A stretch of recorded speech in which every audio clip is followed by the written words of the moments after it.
You know what breaks a mother's heart more than anything? It's not poverty. It's not being forgotten by the world. It's when your own children, the ones you carried for 9 months, the ones you sacrificed everything for, treat you like you never existed.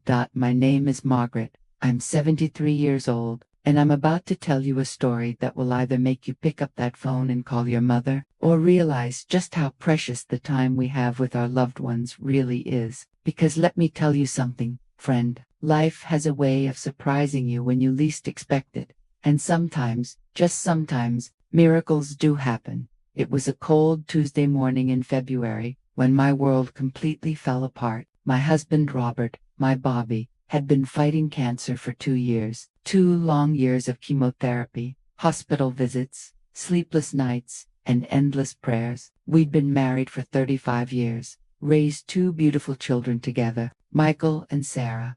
Bobby was everything to me, my anchor, my best friend, the man who made me laugh even when the bills piled up and we had nothing but love to keep us warm. The doctors said he had maybe 3 months left. 3 months to say goodbye to the man who taught our son how to throw a baseball, who walked our daughter down the aisle at her first school dance practice, who worked double shifts at the factory just so we could afford Christmas presents for the kids. But Bobby, he was a fighter. He lasted 6 more months, and every single day he told me, "Maggie, you make sure those kids know how much their old man loves them. You make sure they remember that family is everything." When he passed away on that humid August evening, I thought surely our children would understand that we needed each other more than ever, that grief shared is grief halved and love shared is love doubled. I was so wrong, you see. Bobby and I, we weren't rich people. We never owned a big house with a white picket fence. We rented a small 2-bedroom place on Elm Street, the same house we'd called home for 20 years. The walls were thin. The kitchen faucet leaked, and in winter, you could see your breath in the living room. But it was our home, our sanctuary. After Bobby died, Michael and Sarah, they had their own lives, their own problems. Michael had just gotten promoted to manager at his accounting firm, bought himself a beautiful house in the suburbs with his wife Jennifer, 3 bedrooms, 2 bathrooms, a garage that could fit 2 cars. Sarah, my baby girl, she'd married a successful lawyer, lived in one of those gated communities where the lawns are always perfect and the neighbors never speak to each other. Now, before you judge my children too harshly, let me tell you something. They weren't bad kids. They were good kids who got caught up in the American dream, who got so busy climbing the ladder of success that they forgot to look down and see their mother was still standing at the bottom, reaching up, hoping for just a moment of their time. The first month after Bobby's funeral, they called every few days. "How are you doing, Mom? Do you need anything, Mom?" But as weeks turned into months, those calls became less frequent. Once a week became once every 2 weeks, then once a month, then nothing. I'd call them. Of course, I'd dial Michael's number, and it would go straight to voicemail. "Hi, you've reached Michael Patterson. Please leave a message." Sarah's phone would ring, and sometimes she'd answer, but I could hear the impatience in her voice. "Mom, I'm in the middle of something. Can I call you back?" She never did. You want to know what real loneliness feels like? It's not just being alone in a house. It's being alone in the world when the 2 people who are supposed to love you most act like you're an inconvenience. It's eating dinner by yourself every night, talking to Bobby's empty chair, wondering what you did wrong, wondering why the children you loved more than your own life can't spare 10 minutes to hear your voice. I worked for 30 years as a custodian at Jefferson Elementary School. You might think that's not much, but I was proud of that job. I kept those hallways spotless, made sure every classroom was ready for those beautiful children every morning. The teachers loved me, the principal respected me, and when budget cuts forced me to retire at 65, I had a small pension. Not much, mind you, maybe $800 a month, but it was enough to pay rent and buy groceries. But here's what I want you to understand, and I need you to really listen to me now, because this is important. Being poor doesn't make you less worthy of love. Working with your hands doesn't make you less important than someone who works behind a desk. And being old doesn't mean your heart stops needing the warmth of family. Every Sunday, I'd sit in that little kitchen, drinking coffee from Bobby's favorite mug, the one that said "World's Greatest Dad" that the kids bought him for Father's Day in 1987. I'd stare at that phone on the wall, the old rotary phone we'd had since the kids were little, and I'd will it to ring, just once, just to hear Michael's laugh or Sarah's voice telling me about her day. But it never rang. Not on my birthday. Not on Bobby's birthday. Not on Christmas morning when I woke up alone and opened presents I'd bought for myself just so there'd be something under our little plastic tree. 2 years passed like that. 2 years of invisible existence, of being forgotten by the world. I'd go to the grocery store, and Mrs. Henderson from down the street would ask about the kids. "Oh, they're doing wonderful," I'd lie. So busy with their careers, you know how it is. The lie tasted bitter in my mouth every time. But then, something happened that changed everything. Sometimes, life has a way of surprising you when you've given up all hope. It was a Thursday morning in March, and I was at First National Bank trying to figure out how to make my pension stretch another week. The teller, sweet girl named Amy, was helping me when this gentleman walked up to the next window. Well-dressed man, probably in his 70s, silver hair, expensive suit, but when he smiled, there was something kind in his eyes.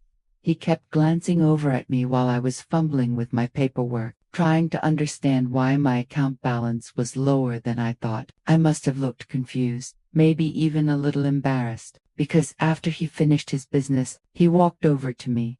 "Excuse me, ma'am," he said. "I hope you don't mind me saying, but you look like you could use a friendly face. I'm Harold Peterson." His handshake was firm but gentle, the kind of handshake Bobby used to have.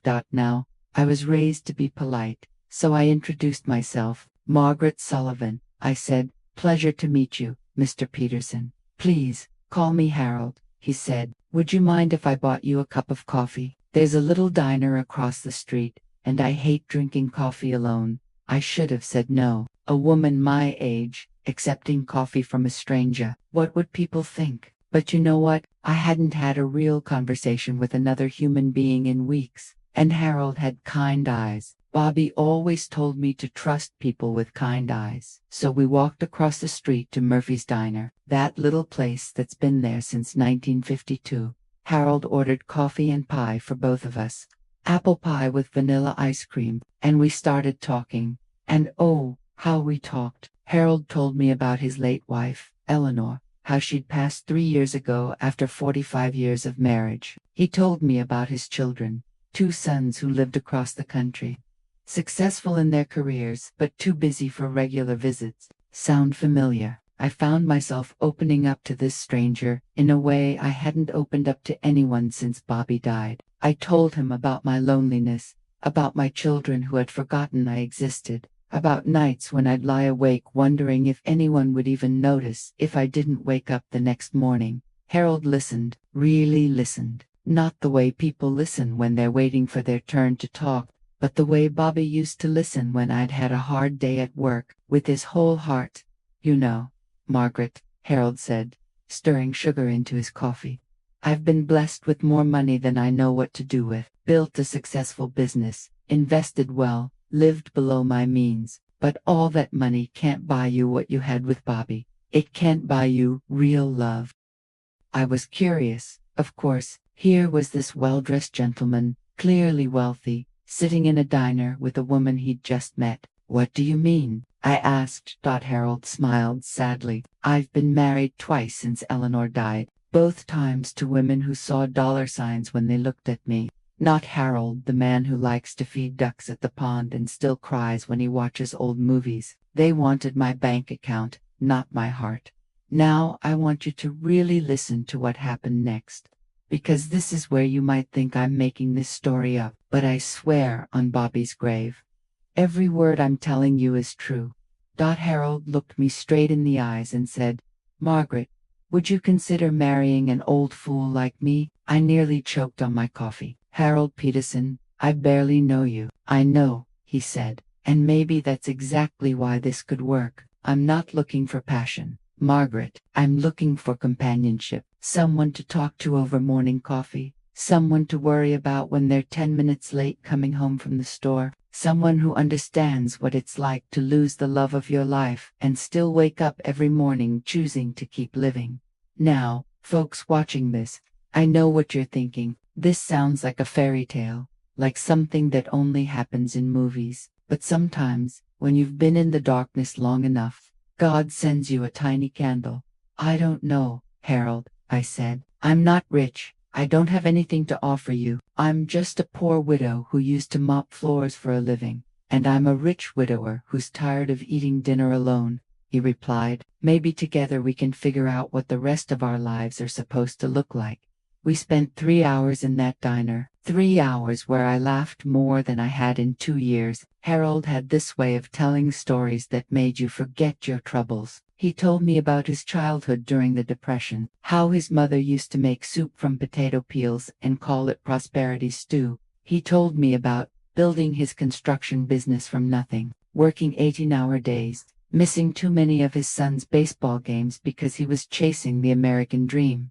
The funny thing about success, Margaret, he said, is that by the time you achieve it, you realize you've missed out on the things that actually matter. Family dinners, bedtime stories, holding hands while watching the sunset.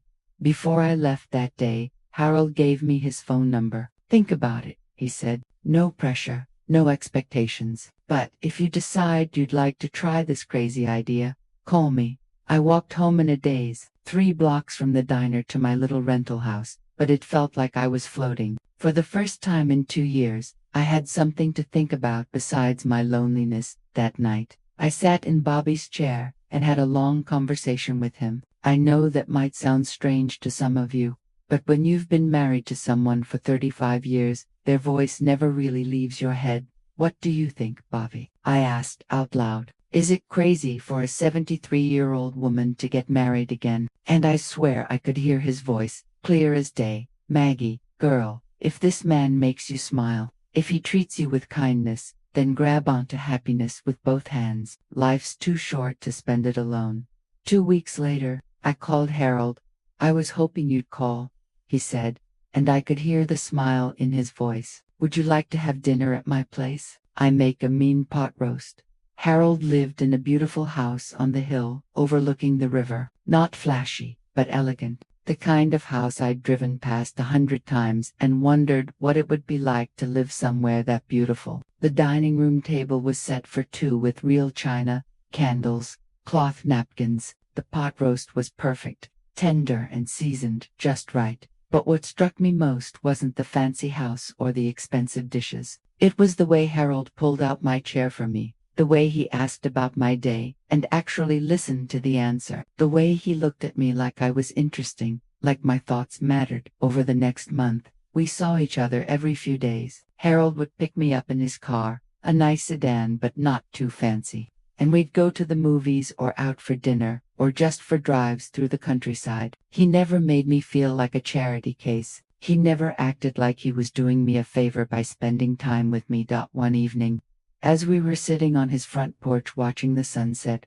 Harold took my hand. Margaret, I've been thinking about what I said that day in the diner. I meant it. I'd like to marry you, if you'll have me. My heart was racing. At 73 years old, you don't think you're going to feel butterflies in your stomach ever again. But there I was, feeling like a schoolgirl. Harold, are you sure? I mean, really sure. You could have anyone. I don't want anyone, he said. I want you. I want your stories about the children at the school. I want your kindness, your strength. I want to take care of you the way Bobby would have wanted someone to take care of you. That night, I cried for the first time in months. Not sad tears, but tears of relief, of gratitude, of hope. Maybe, just maybe, my story wasn't over yet.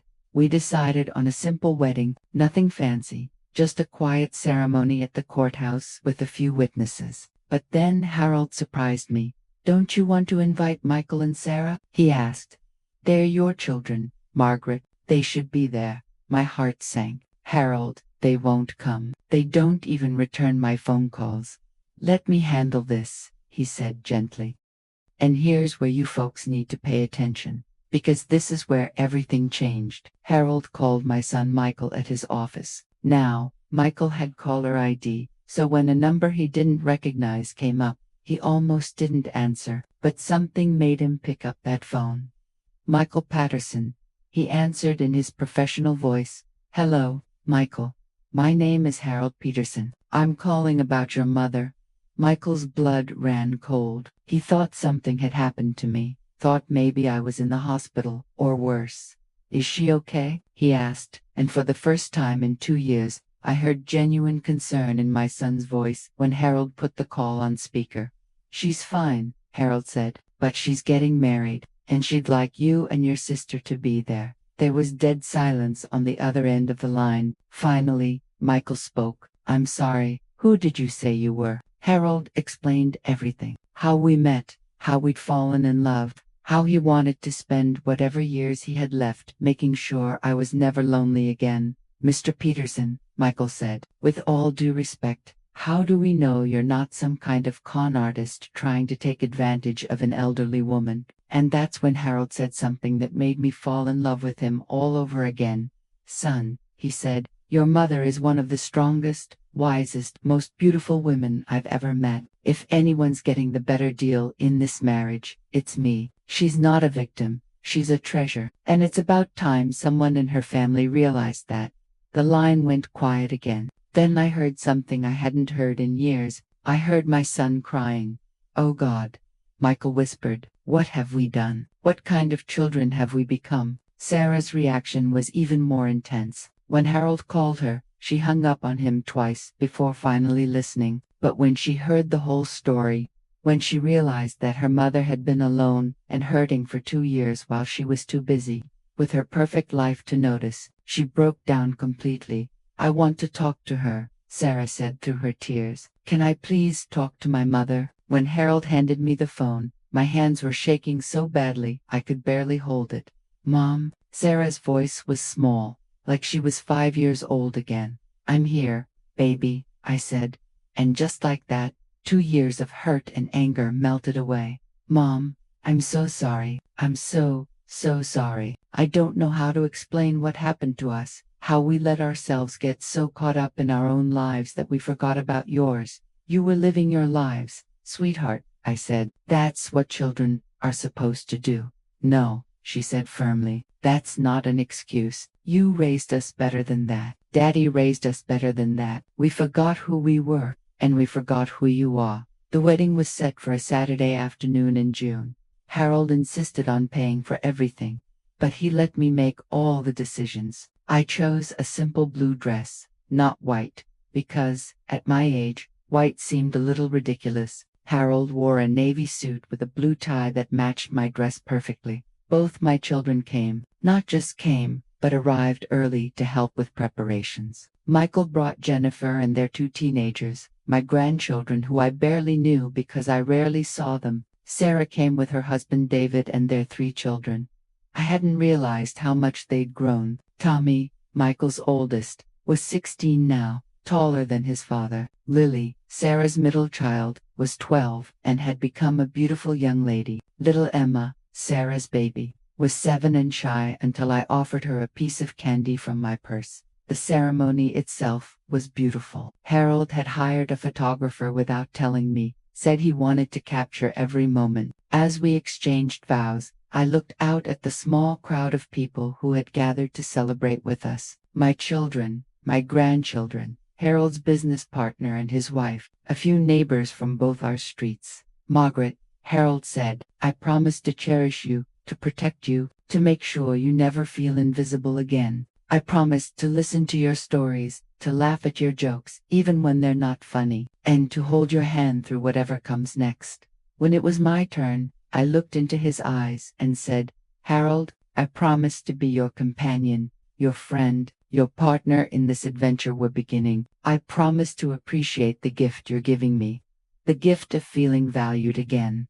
After the ceremony, we had a small reception in Harold's backyard. The grandchildren ran around chasing fireflies, while the adults sat around talking and laughing. Michael pulled me aside at one point.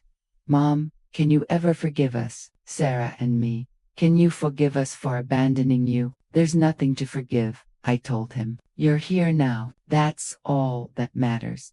But there is something to forgive, he insisted. We let you down when you needed us most. We got so caught up in being successful that we forgot to be human. I took his face in my hands the way I used to when he was little. Michael, do you know what your father's last words to me were? He shook his head. He said, make sure they know I love them, not make sure they visit you, or make sure they take care of you. He wanted you to know you were loved, and you are loved, even when you make mistakes, even when you disappoint me, even when you forget to call. That's what parents do. We love you no matter what. Sarah overheard our conversation and joined us, wrapping her arms around both of us. We're never going to let this happen again, Mom. We're never going to leave you alone like that again. And they haven't. It's been 6 months since Harold and I got married, and I can honestly say these have been the happiest 6 months of my life since Bobby died. Harold and I have settled into a comfortable routine. He makes coffee in the morning while I fix breakfast. We read the newspaper together. Him, the sports section, me, the local news. We take walks around his neighborhood, which is our neighborhood now. Michael calls twice a week, just to chat. Sarah stops by every Sunday after church with the grandchildren. They're teaching me how to use a computer so we can video call when the weather's bad. Harold has been everything he promised to be, and more. He's patient when I wake up crying because I miss Bobby. He listens when I worry about whether I'm being a good wife to him. He never makes me feel guilty for loving another man for 35 years. The most beautiful thing about Harold is that he understands that marrying me doesn't erase my past. He's hung Bobby's picture in our living room, right next to a picture of Eleanor. Sometimes I catch him talking to Bobby's picture, thanking him for taking such good care of me. I want to take a moment here to talk directly to those of you watching this story. If you have elderly parents, if you have grandparents, if you have anyone in your life who might be sitting alone right now wondering if they matter to anyone, please, I'm begging you, pick up that phone. Don't wait for them to call you. They're probably thinking they'll be bothering you, that you're too busy for them. Don't wait for a special occasion. Tuesday is just as good as Sunday for telling someone you love them. You don't need to have a long conversation. You don't need to solve all their problems. Sometimes the most precious gift you can give another person is 10 minutes of your undivided attention. I think about all the Sundays I sat alone, all the holidays I spent talking to Bobby's empty chair, all the nights I went to bed wondering if my children even remembered I existed. Not one of those moments had to happen. One phone call a week, that's all it would have taken. Don't let your parents become invisible to you. Don't let success become more important than the people who sacrificed everything to help you achieve it. Don't wait until it's too late to realize that all the money in the world can't buy you back the time you wasted. Harold saved my life. There's no question about that. But my children saved my heart. When Michael and Sarah showed up at that wedding, when they looked at me and really saw me for the first time in years, when they realized that I wasn't just Mom but Margaret, a woman with feelings and needs and dreams, that's when I started to heal from the inside out. The funny thing about second chances is that they're never just for one person. Harold got a second chance at love, but my children got a second chance at being the people they were raised to be. My grandchildren got a chance to know their grandmother, really know her, not just see her at obligatory holiday gatherings. And me, I got the chance to learn that my story wasn't over, that happiness can come at any age, in any form, when you least expect it. Now, I want to ask you something, and I want you to be honest with yourselves. Do you have someone in your life who might be waiting by the phone, hoping you'll call? Do you have a parent, a grandparent, an elderly neighbor who could use a friendly voice? Before this video ends, before you move on to the next thing on your phone, I want you to make me a promise. I want you to reach out to someone today, not tomorrow, not next week, today. Send a text, make a call, stop by for a visit. It doesn't have to be a grand gesture. Just let someone know they matter. Because here's what I learned in those 2 lonely years after Bobby died. Invisibility is the cruelest fate you can impose on another human being. When you forget about someone, when you let them fade into the background of your busy life, you're not just ignoring them, you're erasing them. Don't erase the people who love you. Don't let pride or embarrassment or busy schedules rob you of the precious time you have left with the people who matter most. My name is Margaret Peterson now, and I'm 73 years old. 6 months ago, I thought my life was over. Today, I know it's just beginning again. All because one kind man saw me when I felt invisible. And because 2 children remembered that they loved their mother more than their pride. You know, I actually shared this story a few months ago. I sent an email to a YouTube channel called Echoes of Real Lives, telling them about my journey from loneliness to love, from despair to hope. The editors there were so kind. They said my story was exactly what their viewers needed to hear. They told me that sometimes the most powerful healing comes from sharing our pain and our triumph with others who might be walking the same path. When they told me they wanted to share my story with the world, I was nervous at first. What would people think? Would they judge me for marrying Harold so quickly? Would they understand why I forgave my children so easily? But then I realized something important. My story isn't just mine anymore. It belongs to every lonely parent out there, every forgotten grandparent, every person who thinks their best days are behind them. If sharing what happened to me can help even one person pick up that phone, reach out to someone they love, or believe in second chances, then every moment of pain I went through was worth it. If you've watched this far, if my story has touched your heart even a little bit, please do me a favor. Share this video with someone who needs to hear it. And then, pick up that phone and call someone who needs to hear from you. Life is precious, friends. Don't waste another minute of it. Hey there, amazing people. We're just getting started with my story, and I'd love to know where you're watching from. Please drop your location in the comments below. Are you from New York, California? Maybe you're watching from across the ocean. Let me know. I read every single comment, and your stories mean the world to me. Don't give up on love, friends. Don't give up on hope. Don't give up on the possibility that tomorrow might be the day everything changes for the better. Thank you for listening to my story. Thank you for caring about an old woman's heart. And please, please remember, it's never too late to call someone you love. God bless you all. And remember, you are never too old to fall in love. Whether it's with another person, with life itself, or with the beautiful possibilities that await you, if you just keep believing. Now go make that phone call. Go hug someone who needs it. Go live your life like it matters, because it does. It really, really does.